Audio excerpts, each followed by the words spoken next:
Hello everyone, welcome to Granthalay. This is Poojitha. So ఒక 4 days నుంచి ప్రపంచం మొత్తం పెహల్గామ్ టెర్రర్ అటాక్ గురించి మాట్లాడుతున్నారు. ఎవరి ఒపీనియన్స్ వాళ్ళు చెప్తున్నారు, ఎవరి ఎనాలిసిస్ వాళ్ళు చేస్తున్నారు. సో ఎంత మాట్లాడినా కూడా మనం ఆ లాస్ అనేది తిరిగి తేలేం.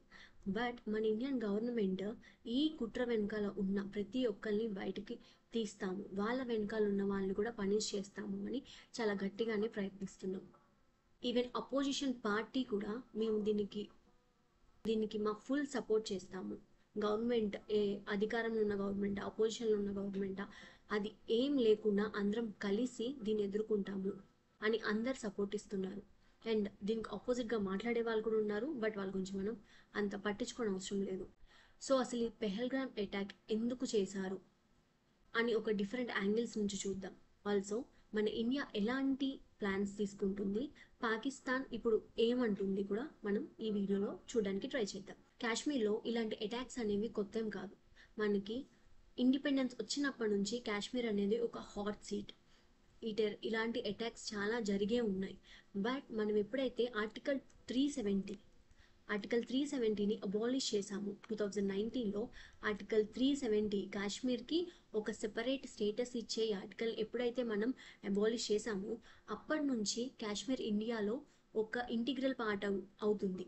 అండ్ ఆల్సో అక్కడున్న పీపుల్ కూడా, అక్కడున్న జనాలకు కూడా ఈ ఫ్రీడమ్, ఈ ఆర్టికల్ 370 రద్దు చేయడం వల్ల వచ్చిన ఫ్రీడమ్ని, డెవలప్మెంట్ని వాళ్ళు కూడా స్వీకరించి వాళ్ళు కూడా వాళ్ళ ఓన్గా డెవలప్ అవ్వడం స్టార్ట్ చేశారు. మెయిన్లీ ఆర్టికల్ 370 రద్దయినప్పటి నుంచి బ్రిడ్జెస్ కానీ చాలా ఇన్ఫ్రాస్ట్రక్చర్ డెవలప్ చేస్తున్నాం. బ్రిడ్జెస్ కానీ, డ్యామ్స్ కట్టడం కానీ, రోడ్స్ వేయడం కానీ, చాలా ఇన్ఫ్రాస్ట్రక్చర్ అక్కడ డెవలప్ చేయడం వల్ల అక్కడ పీపుల్ కూడా నెమ్మదిగా డెవలప్ అవ్వడం స్టార్ట్ చేస్తున్నారు. అండ్ టెర్రర్ అటాక్స్ కూడా చాలా తగ్గాయి.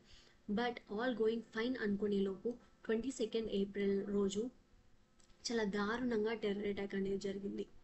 ఓపెన్గా ఫైర్ చేస్తూ అక్కడ వచ్చిన టూరిస్టులు. సో వాళ్ళకి ఈ టెర్రరిజంకి కానీ దేనికి సంబంధం లేదు. గవర్నమెంట్తో కానీ టెర్రర్ కానీ దేనికి సంబంధం లేదు. జస్ట్ వాళ్ళు సైట్ సీయింగ్కి వచ్చారు. ఒక విజిట్, వాళ్ళ హాలిడేస్లో ఒక పీస్ఫుల్ విజిట్ కోసం వచ్చారు. వాళ్ళ ఫ్యామిలీ ముందే, పిల్లలు, వాళ్ళ వైఫ్స్, పిల్లల ముందే వాళ్ళని చంపడం, మీరు హిందువా ముస్లిమా అని అడిగి మరీ చంపడం, ఈవెన్ ప్రైవేట్ పార్ట్స్ చెక్ చేసి కూడా చంపడం జరిగింది. సో వాళ్ళు కూడా బయటకు వచ్చి చెప్తున్నారు, మనమందరం చూస్తూనే ఉన్నాం. రోజులు కామ్గా ఉండి ఇప్పుడు వాళ్ళు టెర్రర్ అటాక్ ఎందుకు చేశారు అనే అనాలిసిస్ మనం కొంచెం చూద్దాం. సో ఈ అనాలిసిస్ విన్న తర్వాత మీకు ఏ పాయింట్ కరెక్ట్గా అనిపించింది, మీకు ఏ పాయింట్ రీజనబుల్ అనిపించింది, ఆర్ మీరేమనుకుంటున్నారు అన్న విషయాన్ని కింద కామెంట్ బాక్స్లో కామెంట్ చేయడానికి ట్రై చేయండి. ఓకే, సో ఈ అటాక్ ద రెసిస్టెన్స్ ఫోర్స్ అనే ఒక గ్రూప్ మేమే చేసాము, మేమే దీనికి రెస్పాన్సిబుల్ అని ముందుకొచ్చారు. బట్ రీసెంట్గా నిన్న ఏమైంది అంటే, మాకు ఈ టెర్రర్ అటాక్కి ఏం సంబంధం లేదు, ఎవరో మా సిస్టమ్స్ని హ్యాక్ చేసి మేమే చేసాము అన్న మెసేజ్ని బయటకు తీసుకొచ్చారు, మాకు దీనికి ఎటువంటి సంబంధం లేదు అని చెప్తున్నారు. భయపడో ఏం చేసో తెలియదు కానీ ఇప్పుడు మాకు దీనికి సంబంధం లేదని చేతులు దులుపుకుంటున్నారు. బట్ ఈ అటాక్కి మేమే చేసాం, మేమే రెస్పాన్సిబుల్ అని స్టార్టింగ్లో చెప్పడం అయితే జరిగింది. అండ్ ఇదొక పాకిస్తానీ బేస్డ్ లష్కర్ ఈ తాయిబా అనే ఒక ఇది యాక్చువల్లీ బ్యాండ్ వన్, దీని ప్రాక్సీయే ఈ TRF, ద రెసిస్టెన్స్ ఫోర్స్. ఇది 2019 ఆర్టికల్ రద్దయినప్పుడు ఈ గ్రూప్ అనేది పుట్టుకొని వచ్చింది. వాళ్ళు ఏమంటారు, కాశ్మీర్ మాది, బయట వాళ్ళు కాశ్మీర్లోకి రావద్దు, మేము కాశ్మీర్ని ప్రొటెక్ట్ చేస్తాము అన్న ఒక థీమ్తో వీళ్ళు అప్పుడు స్టార్ట్ చేయడం అనేది జరిగింది. వీళ్ళు స్టార్టింగ్లో ఈ పెహల్గామ్ అటాక్కి రీజన్ మేమే అని చెప్పిన వాళ్ళు ఇప్పుడు మాకు దీనికి ఏం సంబంధం లేదు, మా సిస్టమ్ అనేది హ్యాక్ చేసి ఈ వీడియో బయటకు వచ్చింది అంటున్నారు. ఈవెన్ పాకిస్తాన్ కూడా ఇంతకు ముందు, అంటే ఈ టెర్రర్ అటాక్ జరగక ముందు, కాశ్మీర్ని మేము ఎలా అన్నా తెచ్చుకుంటాము, కాశ్మీర్ మాది అని చాలా స్టేట్మెంట్స్ అయితే ఇచ్చారో అది మనం సోషల్ మీడియాలో సర్క్యులేట్ అవుతుంది, అది ఆల్రెడీ మనం చూసే ఉంటాం. బట్ ఇప్పుడు ఏమంటుంది, మేము ఎలాంటి ఇన్వెస్టిగేషన్ కన్నా సిద్ధము, ఒకవేళ ఇలాంటి టెర్రరిస్టులు మా దాంట్లోనే ఉన్నారు అంటే మేము శిక్షించడానికి కూడా రెడీ అని చెప్తున్నారు. ఎందుకంటే మన ఇండియా తీసుకొని కౌంటర్స్ వల్ల భయపడి ఇప్పుడు అలా చెప్తున్నారు. సో ఈ టెర్రర్ అటాక్ వీళ్ళు అసలు అప్పుడు ఎందుకు ప్లాన్ చేశారు అని ఒక చిన్న టైం లైన్ చెప్తాను, ఇది ఒకసారి మీరు గమనించడానికి ట్రై చేయండి. సో ఇప్పుడు మీరు ఇది చూసుకుంటే, మన యుఎస్ఏ అన్ని స్టేట్స్ మీద, అన్ని కంట్రీస్ మీద టారిఫ్ అనేది విధించారు. లైక్ లాస్ట్ మంత్ మీరు కరెంట్ అఫైర్స్ ఫాలో అయితే యుఎస్ఏ అన్ని కంట్రీస్ మీద టారిఫ్ అంటే ఇంపోర్ట్ చేసుకునేటప్పుడు, ఇప్పుడు యుఎస్ ఏదైనా కంట్రీ నుంచి ఏదైనా ఇంపోర్ట్ చేసుకోవాలి అంటే మనం దానికి extra percentage of money pay చేసి మనం యుఎస్ఏకి అది ఇంపోర్ట్ చేయాలి. సో దాన్ని టారిఫ్ అంటారు. ఆ ఎక్స్ట్రా పర్సంటేజ్ ఏదైతే మనం కడుతున్నామో దాన్ని టారిఫ్ అంటారు. ఓకే, సో ఫర్ ఎగ్జాంపుల్ నేను ఇండియాలో ఒక 10 రూపీస్ ప్రోడక్ట్ ఏదో మ్యానుఫ్యాక్చర్ చేశాను, అది నేను యూఎస్లో అమ్మాలి అనుకుంటున్నాను అనుకో, ఈ 10 రూపీస్ ప్లస్ వాళ్ళు విధించిన టారిఫ్ కట్టి అక్కడ టారిఫ్తో అక్కడ వాళ్ళు కొనుక్కుంటారు. సో అలా యుఎస్ఏ ఇక్కడ మీరు చూసుకుంటే the USA has confirmed a total tariff burden of up to 245% on certain Chinese imports. Okay, and certain Chinese imports, కొన్ని చైనీస్ ఇంపోర్ట్స్, కొన్ని చైనీస్ ప్రొడక్ట్స్ మీద యుఎస్ఏ ఏకంగా 245% ఆఫ్ టారిఫ్ అనేది విధించింది. సో దానికి దీనికి ఏం సంబంధమో లింక్ చేస్తూ చూద్దాం. అండ్ ఇదంతా ఒక 1 మంత్ బిఫోర్ జరిగిన విషయం. అండ్ ఈ పెహల్గామ్ ఇన్సిడెంట్ జరగక ముందు ఏప్రిల్ 20న మనకి చైనా అనేది ఇండియా ప్రీమియం గూడ్స్ని మేము ఇంపోర్ట్ చేసుకోవడానికి రెడీగా ఉన్నాం, మా మార్కెట్లో మేము ఇండియన్ ప్రొడక్ట్స్ సెల్ చేయడానికి రెడీగా ఉన్నాము, ఇంపోర్ట్ చేసుకోవడానికి రెడీగా ఉన్నాము అని ఒక స్టేట్మెంట్ అయితే రిలీజ్ చేసింది. China says it's ready to open market to import more Indian goods అని అంటున్నారు. సో దానికి దీనికి ఏం సంబంధమో మనం లింక్ చేసి చూద్దాం. ఈ పెహల్గామ్ ఇన్సిడెంట్ జరిగిన తర్వాత ఎమ్మటే the first decision we took is to cancel the Indus water treaty temporary. Indus water treaty ఏదైతే ఉందో దాన్ని టెంపరీగా తీసేసాం, సస్పెండ్ చేసాం. సో దానికి దీటుగా మరి పాకిస్తాన్ మేమేం చేయలేదని చెప్పుకోవడానికో, లేకపోతే వీళ్ళు Indus water treaty or some restrictions పెట్టారు కదా మేము కూడా పెట్టాలి అనుకోనో తెలియదు, కానీ సిమ్లా అగ్రిమెంట్ని వాళ్ళు క్యాన్సిల్ చేశారు. సో పాకిస్తాన్కి మిలిటరీ పరంగా, ఎకనామిక్ పరంగా ఎలా చూసుకున్నా ఇండియా కంటే తక్కువే. సో వాళ్ళకి ఇంత ధైర్యం ఎక్కడి నుంచి వస్తుంది? ఇంత ఓపెన్గా ఏమీ తెలియని అమాయకులు టూరిస్టులని మీరు హిందువా ముస్లిమా అని అడిగి మరి ఇంత ధైర్యంగా చంపే ఆ ధైర్యం ఎక్కడి నుంచి వస్తుంది అంటే ఏదో ఒక నేషన్ దానికి ఫండింగ్ ఇస్తుంది. ఈ కోణంలో మనం కొంచెం ఎనాలిసిస్ చేద్దాం. మనకు తెలిసిందే చైనాలో ప్రొడక్ట్స్ కుప్పలుగా తయారు చేస్తారు, అవును కదా. సో చైనా వాళ్ళ గూడ్స్ ఎక్కువ ఇంపోర్ట్ చేసేది అమెరికాలో. బట్ అమెరికా ఏంటి ఇప్పుడు 245% టారిఫ్ అనేది విధిస్తుంది. అంటే ₹1 అమ్మేది ఇప్పుడు వాళ్ళు 246 రూపీస్కి అమ్మాల్సి వస్తుంది వాళ్ళ గూడ్స్ని. సో ఇంత పెట్టి వాళ్ళ గూడ్స్ ఎందుకు ఇంపోర్ట్ చేయడానికి చూస్తారు ఏ కంపెనీ అయినా కదా. సో ఇప్పుడు చైనాకి వాళ్ళ గూడ్స్ అన్ని అలానే అయిపోతున్నాయి, చాలా స్టాక్ అలా పెండింగ్లో ఉంది. ఈవెన్ వాళ్ళు ఇంటర్నల్గా కూడా చాలా పాలసీస్ పెడుతున్నారు వాళ్ళ గూడ్స్ని సెల్ చేసుకోవడానికి. సో ఇంత డల్గా ఉన్నప్పుడు అమెరికా యుఎస్ వైస్ ప్రెసిడెంట్ ఇండియాకి విజిట్ చేస్తున్నారు అంటే అది చైనాకి గుడ్ న్యూస్ ఏనా? కాదు కదా. మరి చైనా ఏం చేయాలనుకుంటుంది?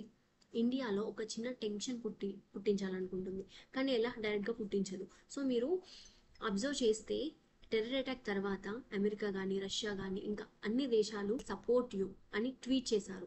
ఎగ్నెస్ట్ దిస్ టెర్రర్ అటాక్స్ అని క్లియర్గా సపోర్ట్ ఇచ్చారు, క్లియర్గా టెర్రరిజంకి ఎగ్నెస్ట్గా మాట్లాడారు. బట్ చైనా ట్వీట్ మీరు అబ్జర్వ్ చేస్తే వాళ్ళు ఎక్కడ మెన్షన్ చేయలేదు. జస్ట్ వాళ్ళు ఏదో చెప్పాలి కదా, ఒక పెద్ద నేషన్ కదా అది, సో మేము సపోర్ట్ ఇచ్చినట్టు చెప్పాలి కదా అన్నట్టు పైపైన మాట్లాడారు, కానీ ఎక్కడ దానికి మించి ఇన్వాల్వ్ కాలేదు. సో పాకిస్తాన్కి ఎవరొకరు తోడు లేనిదే పాకిస్తాన్ ఒక్కటే ఏమీ చేయలేదు, ఇదైతే ఫర్ షూర్ చెప్పగలుగుదాం. ఇంకొక యాంగిల్ కూడా ఉంది. ఏంటి అంటే కాశ్మీర్ ఇప్పుడు మేజర్గా డిపెండ్ అవుతుంది టూరిజం మీదనే అక్కడ ప్రజలందరూ డిపెండ్ అయి ఉన్నారు. ఇప్పుడు ఏమీ వాళ్ళకి ఫ్యాక్టరీస్ కానీ ఇన్ఫ్రాస్ట్రక్చర్ కానీ ఐటీ సెక్టర్ కానీ ఏది లేదు. ఇప్పుడిప్పుడే అది డెవలప్ అవుతుంది. ఇప్పుడిప్పుడే వాళ్ళకి రోడ్ కనెక్షన్, రైల్వే కనెక్షన్ ఒక పూర్తి ఇండియాతో కలిసి ఉన్నా కూడా ఇండియాలో కనెక్టివిటీ దానికి అసలు లేదు. ఇప్పుడిప్పుడే వాళ్ళు డెవలప్ అవడం స్టార్ట్ చేస్తున్నారు. So Kashmir most of the people were depend on tourism only. ఆ టూరిజం కూడా మనకి సంవత్సరానికి 6 మంత్సే ఎక్కువ జరుగుతుంది. ఆ 6 మంత్స్లోనే వాళ్ళకి కావాల్సిన 1 ఇయర్కి కావాల్సిన మనీ అనేది వాళ్ళు ఎర్న్ చేసుకోవాలి. లేదు అంటే గట్టి వింటర్లో ఎవరు వెళ్ళరు, రైనీ సీజన్లో కూడా వెళ్ళరు, ఎందుకంటే అక్కడ ల్యాండ్ స్లైడ్స్ ఎక్కువ జరుగుతూ ఉంటాయి. ఎక్కువ వెళ్ళేది ఈ summer season, starting of summer season. So ఇప్పుడు మీరు వీడియోస్ చూసినా కూడా ఈ కాశ్మీర్ టెర్రర్ అటాక్ తర్వాత చాలామంది వాళ్ళ ప్లేసెస్కి చాలా నిరుత్సాహంగా వెళ్తున్నారు. బికాస్ ఈ అటాక్ తర్వాత టూరిస్టులు ఎవరు రావాలని చూడరు కదా. సో వాళ్ళ టూరిజం పోతుంది అని అని మేబీ టార్గెట్ చేశారు. సో వీళ్ళ టూరిజం దెబ్బతింటే ఏంటి, అక్కడ ఉన్న వాళ్ళు మళ్ళీ వీధిని పడతారు. సో వాళ్ళకి ఏమన్నా డబ్బాస చూపించి ఏమన్నా మత కలహాలు రేపుదామని అనుకున్నారు కావచ్చు. So there may be chances కదా. ఇప్పుడు మనం చూసుకుంటే most of them will depend upon tourism only. But ఇదే కనుక వాళ్ళ ప్లాన్ అయితే ద కాశ్మీర్ పీపుల్ రియల్లీ, అంటే ఉన్నారు కొంతమంది ఎగెనెస్ట్గా, కాశ్మీర్లో కూడా ఎగెనెస్ట్గా ఉన్నారు, పాకిస్తాన్కి సపోర్ట్ చేసే వాళ్ళు ఉన్నారు. బికాస్ పెహల్గామ్ అటాక్లో చూసుకున్నా కూడా ఎవ్రీ 1 కిలోమీటర్కి ఒక పోస్ట్ అనేది ఉంటుందండి. ఆర్మీ పీపుల్ ఎప్పుడు ఉంటూనే ఉంటారు. అలాంటి ప్లేస్లో ½ వరకు మనకి ఒక్క పోలీస్ కూడా రాలేదు, ఒక జవాన్, ఒక ఆర్మీ పీపుల్ కూడా రాలేదు. అంటే ఏదో ల్యాబ్స్ జరిగింది, అది అఫ్కోర్స్ మన ఇండియన్ గవర్నమెంట్ కూడా ఒప్పుకుంది అక్కడ ఏదో చిన్న ల్యాబ్స్ జరిగింది అని. But most of the Kashmiri people were with Indians only. So ఈ పెహల్గామ్ అటాక్ జరిగిన నెక్స్ట్ డేనే స్వచ్ఛందంగా వాళ్ళకి వాళ్ళు బంద్ ప్రకటించారు. ఈవెన్ పాంప్లెట్స్ పట్టుకొని మా పేరు అంటే కాశ్మీరీ పీపుల్ పేరు చెప్పుకొని టెర్రర్ అటాక్స్ జరపకండి అని వాళ్ళే బయటకు వచ్చి మరీ చెప్పారు. ఈ టూరిజంని దెబ్బతీసి ఆ పీపుల్ని మనీ చూపించి మత కలహాలు సృష్టిద్దాము అనుకున్నదైతే ఖచ్చితంగా వాళ్ళు ఫెయిల్ అయినట్టే. So these may be the challenges. And also మనం చూసుకుంటే అమర్నాథ్ యాత్ర జూలైలో స్టార్ట్ అవుతుంది. ఆ జూలైలో స్టార్ట్ అయ్యేది కూడా పహల్గామ్ నుంచే స్టార్ట్ అవుతుంది. సో ముందుగానే ఇలాంటి అటాక్ ఏమైనా జరిగితే వాళ్ళు పీపుల్ని భయపెడదాము అన్న యాంగిల్లో కూడా చేసి ఉండొచ్చు. సో ఏదైతేనే మన ఇండియా అనేది గట్టిగా బుద్ధి చెప్తుంది. అండ్ పాకిస్తాన్ ఇప్పటికే చాలా క్రైసిస్లోకి వెళ్ళింది. ఈవెన్ మనం ఇండస్ వాటర్ ఆపడం వల్ల వాళ్ళకి మెయిన్ అగ్రికల్చర్ లేదు. రూరల్ పీపుల్ 70% పీపుల్ అగ్రికల్చర్, పాకిస్తాన్లో 70% రూరల్ పీపుల్ అగ్రికల్చర్ మీదే డిపెండ్ అయి ఉన్నారు. అండ్ వాటర్ రాకపోవడం వల్ల హైడ్రో ఎలక్ట్రిక్ ప్లాంట్స్ నడవవు, నో కరెంట్. సో ఇవన్నీ చూసుకుంటే అక్కడున్న పీపులే గవర్నమెంట్కి అగెనెస్ట్ అయ్యే ఛాన్స్ ఉంది.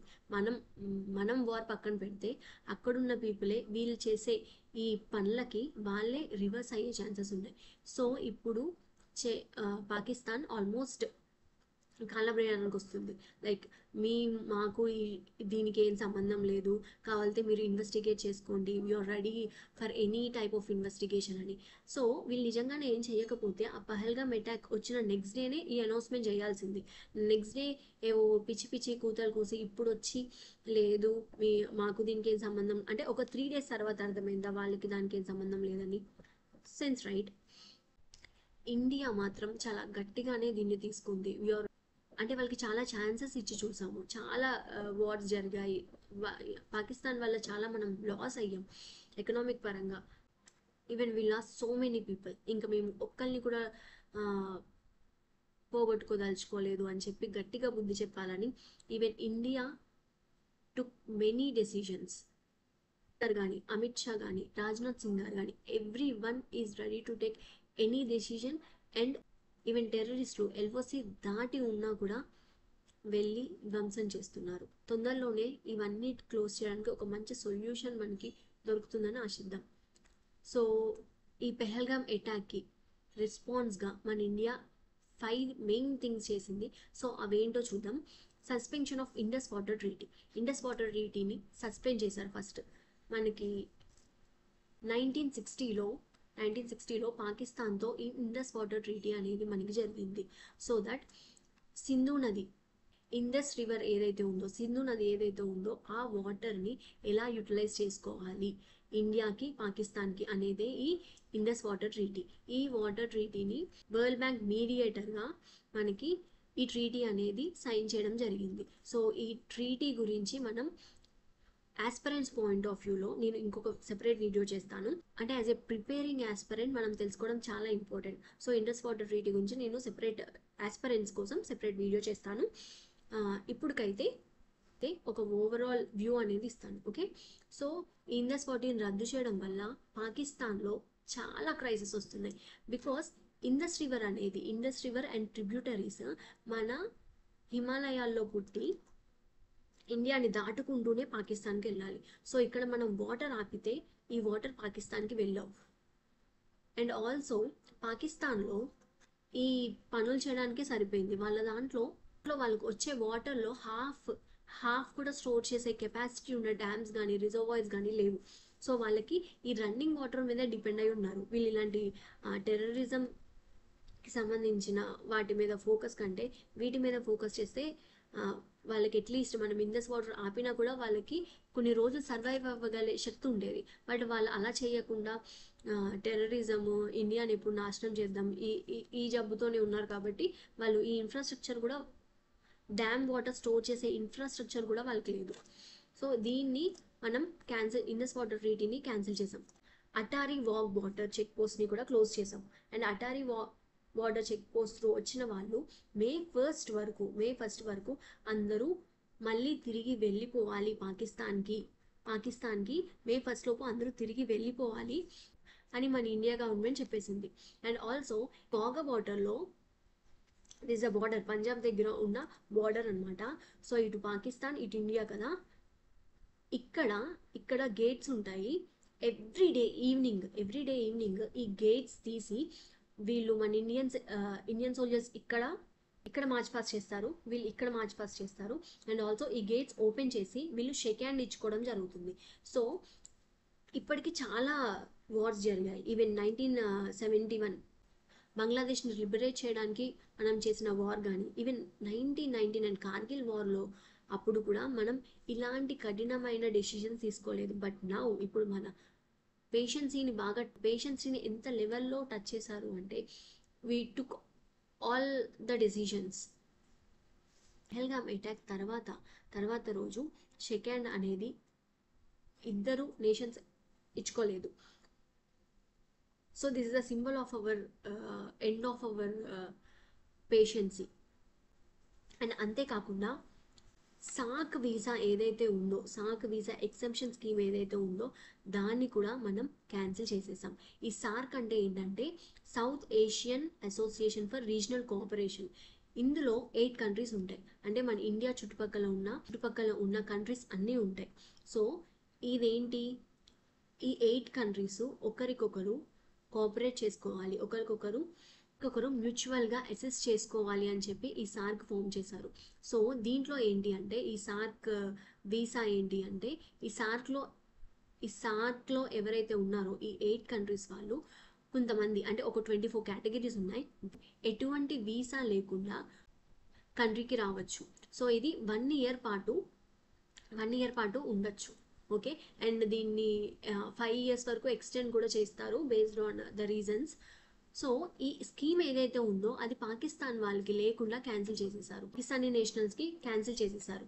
అండ్ ఇప్పుడు ఏవైతే ప్రెసెంట్ ఎగ్జిస్టింగ్ వీసాస్ ఉన్నాయో అవన్నిటిని క్యాన్సిల్ చేసేసి పాకిస్తానీ నేషన్స్ని తిరిగి మీ నేషన్కి వెళ్ళిపోండి, ఇండియాని వదిలి తిరిగి మీ నేషన్కి వెళ్ళిపోండి వితిన్ 48 అవర్స్ అని ఖరాఖండిగా చెప్పేశాం. India has expelled all Pakistani military, naval, air advances from Pakistani High Commission in New Delhi, declaring them persona non grata. ఎవరైతే పాకిస్తానీ, అంటే ఇప్పుడు పాకిస్తాన్లో మన ఇండియాకి సంబంధించిన హై కమిషన్ ఉంటారు అండ్ ఇండియాలో పాకిస్తానీకి సంబంధించిన హై కమిషన్ ఉంటారు. సో ఇండియాలో మన న్యూఢిల్లీలో ఉన్న పాకిస్తాన్కి సంబంధించిన దాన్ని పాకిస్తానీ హై కమిషన్ అంటాం. సో అందులో ఉన్న పాకిస్తానీ మిలిటరీ, నావల్ అందరినీ ఎక్స్పెల్ చేసి వాళ్ళు declaring them as persona non grata, అంటే మాకు ఈ పర్సన్, మేము విల్లింగ్ కాదు ఈ పర్సన్కి అని చెప్పేసి వాళ్ళందరినీ ఎక్స్పెల్ చేయడం జరిగింది. అండ్ ఆల్సో ఇస్లామాబాద్ అంటే మన పాకిస్తాన్లో మన వాళ్ళు ఎవరైతే ఉంటారో ఇస్లామాబాద్లో ఉంటారు వాళ్ళు, సో వాళ్ళందరినీ ఆ మిలిటరీ అడ్వైజ్ అందరినీ మనం విత్డ్రా చేసుకున్నాం. అండ్ ఆల్సో పాకిస్తాన్ మన డిప్లొమాటిక్ స్టాఫ్ ఉంటారు కదా, వాళ్ళు కూడా మనం 55 నుంచి 30కి రెడ్యూస్ చేసేసాం. This will effect from 1st May 2025. So ఇవన్నీ చేస్తున్నామని పాకిస్తాన్ ఫస్ట్ సిమ్లా అగ్రిమెంట్ని రద్దు చేసుకుంది. అండ్ ఆల్సో వాళ్ళ ఏరియా ఏదైతే ఉందో ఆ ఏరియాలో మన ఎయిర్లైన్స్ ఏవి ఎగరకూడదు అని ఒక అనౌన్స్ చేసింది. సో దీనివల్ల మనకు వచ్చే నష్టం ఏంటి అంటే ఒక చిన్న నష్టం ఉంది. సో మనకి ఇది పాకిస్తాన్ ల్యాండ్. సో మనం ఎక్కడికి వెళ్ళాలన్నా ఈ పాకిస్తాన్, మనం ఎక్కడికైనా ట్రావెల్ చేయాలి అంటే ఈ పాకిస్తానీ ల్యాండ్ని దాటుకుంటూ ట్రావెల్ చేయాలి కదా. సో వీళ్ళ ల్యాండ్లో మన ఇండియన్ ఎయిర్లైన్స్ ఏది వెళ్ళకూడదు అని చెప్పి డిక్లేర్ చేశారు. సో దట్ మనకి అనదర్ వే అనేది వెతుక్కోవాలి. సో మనకి డిస్టెన్స్ ఎక్కువ అవుతుంది. సో డిస్టెన్స్ ఎక్కువ అవడం వల్ల ఫ్యూయల్ కూడా ఎక్కువ ఖర్చు అవుతుంది. సో ఫ్యూయల్ ఎక్కువ అవడం వల్ల మనకి కాస్ట్ కూడా ఎక్కువ అవుతుంది. This some discomfort may happen for us, but it's okay. But ఇది ఎప్పుడు మనం ఇండస్ వాటర్ ట్రీటీ అండ్ ఈ 5 థింగ్స్ ఎప్పుడైతే డిక్లేర్ చేసామో పాకిస్తాన్ అప్పుడు డిక్లేర్ చేసింది. బట్ ఇప్పుడు ఏమంటుంది, మాకు దీనికి ఎటువంటి సంబంధం లేదు, మీరు ఎటువంటి ఇన్వెస్టిగేషన్ చేసినా కూడా మేము రెడీ అని చెప్తుంది. సో నెక్స్ట్ ఇంకా ఏం జరుగుతుంది అనేది చూద్దాం. So this is about video. Me views ఏంటో కింద కామెంట్ సెక్షన్లో మెన్షన్ చేయడానికి ట్రై చేయండి. ఇండస్ వాటర్ ట్రీటీ గురించి అండ్ షిమ్లా అగ్రిమెంట్ గురించి ఆస్పిరెంట్స్కి యూజ్ అయ్యేలా స్టాటిక్ పార్ట్ కవర్ చేస్తూ, క్వశ్చనింగ్ ఏరియా కవర్ చేస్తూ మనం ఒక వీడియో అయితే చేసుకుందాం. So keep watching Grandalai. If you like this video, do share. Thank you.